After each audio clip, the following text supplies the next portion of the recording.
அனைவருக்கும் மாலை வணக்கம். உங்கள் நண்பர் லெனின். பார்த்தீங்கன்னா சம்மர் சீசன் ஆரம்பிச்சிச்சு. சம்மர் சீசன்றதை விட முன்னாடியே ஆரம்பிச்சிச்சு வெயிலினுடைய தாக்கம். சாதாரண விஷயம் இல்லை. இங்கே ஈரோடு, கிருஷ்ணகிரி போன்ற பகுதியெல்லாம் பார்த்தீங்கன்னா இப்போ நம்ம 100 ஃபாரன்ஹீட் மேலே வெயில் தாக்கம் போயிட்டுருக்கு. 100 செல்சியஸ் போல் மேலே போயிட்டுருக்கு. அதனால் குழந்தைகளை நல்லா கண்ணு கருத்துமாக பார்க்கணும். வெயிலினுடைய தாக்கத்தை குறைக்கும் வகையில் கண்காணிக்கணும். மற்றும் ஒரு சிறு சிறு உதவி செய்யணும். அது அடிக்கடி நினைவு கூறுறதான். எல்லாமே நினைவு கூறுதான். பத்திரிகைகளும் சரி, மீடியாவில் வரக்கூடிய அங்கங்கே மொட்டை மாடியில் அந்த குருவிகள் வரக்கூடிய இடத்துல இந்த பருந்துகள், பறவைகள் இந்தமாரி அவங்கெல்லாம் நீர்நிலைகள்லேருந்து ரொம்ப ஹாட்டான நீர் இருக்கும். அதனால் அங்கே போக மாட்டாங்கன்னாலும் பரவாயில்ல.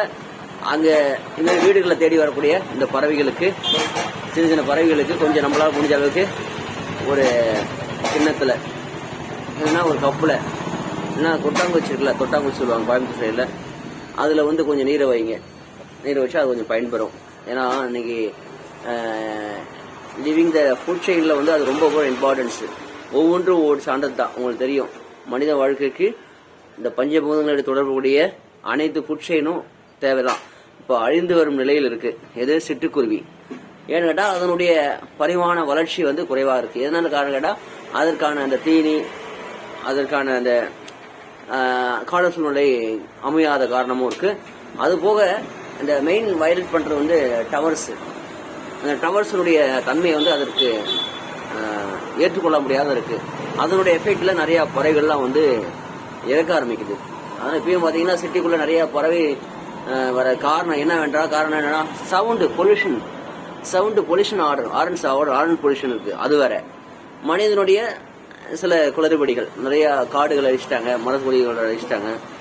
இது போன்ற இந்த ஃபுட் செயின் போற போக்கில் பார்த்தீங்கன்னா டோட்டலாக க்ளோஸ் ஆகிடக்கூடிய சூழ்நிலை கூட வரும். ஏன்னா அந்த அளவுக்கு ரொம்ப நேச்சுரலுடைய வயலட் ஆகிட்டு இருக்கு. நேச்சுரல் வயலட் த்ரெட்டிங் எப்படின்னா, நம்ம தப்பு பண்றதான், அவங்க தப்பு பண்ணல. அவங்க எப்பவுமே ஸ்டாண்டர்டாக தான் இருக்காங்க. நாம பணம் ராசியில பணக்கார திமர்ல வீடு கட்டுறதுக்கு எல்லா மரங்களை அழிக்கிறோம், ரோடு எக்ஸ்டெண்ட் பண்றோம். ரோடு எக்ஸ்டெண்ட் எதுக்கு பண்றீங்க? ஒவ்வொரு வீட்டுக்கு 4 கார் 5 கார் வச்சிருக்கீங்க. ஒரு வீட்டுல 4 நபருக்கான 4 கார் வச்சிருக்கீங்க. எதுக்கு வச்சிருக்கீங்க? ஏன் வச்சிருக்கீங்க? நீங்க இந்த பிறப்புன்னு ஒரு மனித பிறப்புக்கு பிறந்துட்டா இந்த சமூகத்துக்கு நீங்க என்ன செய்யறீங்க? தலைவர் பாடுவார் பாருங்க, நீ என்ன செய்யறா எதற்கு அப்படி சொல்லுவாங்க. அது என்ன உனக்கு செய்யணும்? அது மாதிரி இந்த இயற்கைக்கு என்ன செய்யறீங்க? ஒரு அந்த இயற்கைக்கு என்ன செய்ய போறீங்க? என்ன செஞ்சிட்டு இருக்கீங்க? கேடுதான் விளைவிக்கிறீங்க. அந்த கேடை விளைவிக்கிறது குறைங்க. கொஞ்சம் சிந்திங்க. ஏங்க ரொம்ப செல்ஃபிஸ்டா இருக்காதீங்க. செல்ஃபிஸ்ட்ன்றது ரொம்ப ரொம்ப ரொம்ப ரொம்ப அப்நார்மல் மைண்டு, அப்நார்மல் ஆக்டிவிட்டிஸ். ஒண்ணுமே இல்லைங்க வாழ்க்கையில், ஒண்ணுமே இல்லைங்க. அந்த உடல் கூறாயில 204 போனு, இந்த 14,000 இந்த நியூரோஸ், கண்ணுக்கு தெரியும், இனிமையான அருமைகள் எல்லாம் சேர்ந்து சொல்றேன். அவ்வளவுதான். இதுக்குள்ள இருக்கக்கூடிய ரசாயன மாற்றங்கள் இயற்கையோட ஒற்று வாழணுங்க. அதுதாங்க ஹியூமன் லைஃப். சும்மா எனக்கு பிறந்தோம் வளர்ந்தோம் போனோன்றதெல்லாம் வாழ்க்கை இல்லைங்க. கொஞ்சம் சிந்திங்க. வாழ்க்கையை ஸ்டைல மாத்துங்க. இது யாருக்காண்டி சொல்றேன்? நீங்க தாங்க செய்யறேன். ஒரு லைஃப் இருக்கு, மேரேஜ் பண்றீங்க, உங்க குழந்தைங்க வருதுல, உங்க குழந்தைங்களுக்கு நீங்க மட்டும் நீங்க சுகபோகமா அனுபவிச்சுட்டு நீங்க போன நினைக்கிறீங்க. அவங்களுக்கு எல்லாம் என்ன கெதி? ஒரு கேள்விக்குறியாக வச்சுட்டு போறீங்க.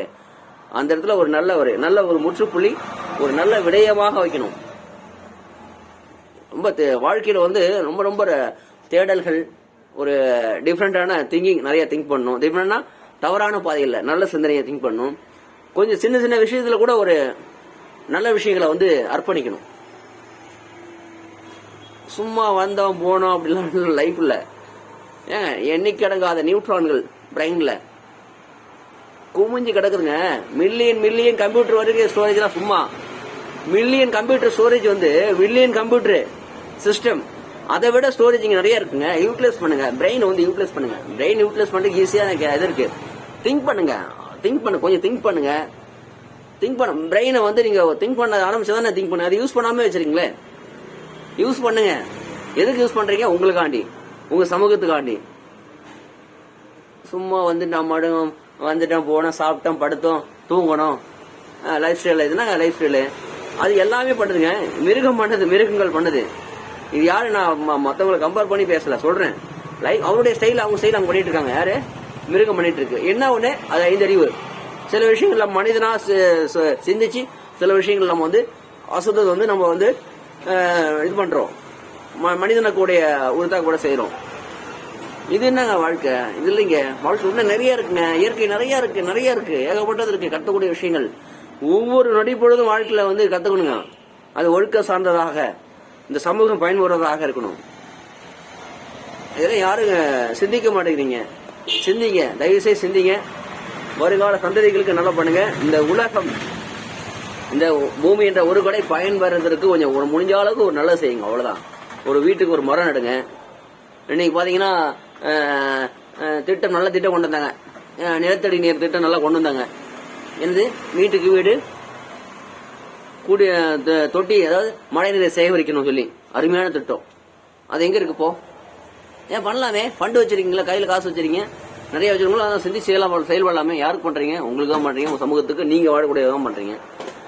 ஏங்க நேச்சுரலுடைய சோர்ஸ் வந்து ரொம்ப ரொம்ப ரெடியூஸ் ஆயிட்டு இருக்குங்க. இன்னைக்கு ஓசோன் படம்லாம் பாத்தீங்கன்னா ஃபுல்லா அஃபெக்ட் ஆயிட்டு இருக்கு. ஏன் அஃபெக்ட் ஆகுது? உங்களால தான், சமூகத்துல தான் ஆகுது. மனிதர்களால் தான் தீங்கு. இயற்கைக்கு, இயற்கை எந்த விதமான தீங்கும் கிடையாது. மனிதனால் உருவாக்கப்படுவதுதான் இயற்கைக்கு தீங்கு. அது கொஞ்சம் சிந்திச்சு செயல்படுங்க.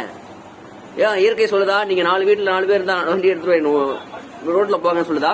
என்னை வயலேட் பண்ணுங்க, என்னை வந்து த்ரெட் பண்ணுங்க, என்னோட நேச்சுரல கெடுங்க சொல்லுதா? உங்களை என்னுடைய கேஸ் பாம்பெலாம் இதெல்லாம் கெடுங்கன்னு சொல்லுதா? ஓசோன் படம் சொல்லுதா உங்கள்கிட்ட? சொல்லியிருக்கா? கொஞ்சம் சிந்திச்சு செயல்படுங்க. வணக்கம். மீண்டும் ஒரு காணொலியை சந்திக்கலாம்.